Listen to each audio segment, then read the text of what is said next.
రెండు దేశాల మధ్య చిచ్చు పెట్టి ఆ చిచ్చు సందర్భంగా అందులో నుంచి అవసరాన్ని సృష్టించి ఆయుధాలు అమ్మడం అన్నది బైడెన్ చేసినటువంటి పని. చైనా తైవాన్ల మధ్య ఘర్షణ, రష్యా ఉక్రెయిన్ మధ్య ఘర్షణ, ఉత్తర కొరియా దక్షిణ కొరియాల మధ్య ఘర్షణ, ఇజ్రాయెల్ పాలస్తీనా మధ్యన ఘర్షణ, ఇజ్రాయెల్తో పాటు ఇరాన్కి వ్యతిరేకంగా చేసుకొచ్చినట్టు దీంట్లో కొంతమందికి ఆయుధాలు అమ్ముకోవడం, కొంతమందికి ఆర్థిక సాయం, ఇట్లాగా ఒకప్పుడు బ్రిటిష్ వాడు అనుసరించినటువంటి నీతిని అనుసరిస్తూ ఉంటుంది. ఇట్లాంటిదే ఇప్పుడు ట్రంప్ చేస్తాడంటే ట్రంప్ ఉద్రిక్తతను చల్లారుస్తున్నాడు. ఓ పక్కన ఇజ్రాయెల్కి క్లియర్ చేశాడు, హమాస్ క్లియర్ చేశాడు, యుద్ధాన్ని ఆపేయమన్నాడు.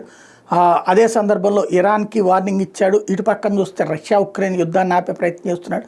అదే సందర్భంలో మరి తన దేశంలో అసలు ఈ రాజకీయాలన్నిటి నడిపించేదే ఆయుధాలు, వాళ్ళకి ఇబ్బంది కలగకుండా మరొక వైపున అడుగులు వేస్తున్నాడు. భారత్కేమో రఫేల్ అమ్మిచ్చే ఇదే దాని పేరేంటి రఫేల్కి బదులు F-35 లాంటిది కొనిపించే ప్రయత్నం చేస్తుంటే, రెండో పక్కన తైవాన్కి కూడా భారీ ఎత్తున బిలియన్ల కొద్ది డాలర్ల ఆయుధాలు కొనేటటువంటి సంబంధించినటువంటి ఒప్పందాన్ని ఓకే చేపిస్తున్నాడు.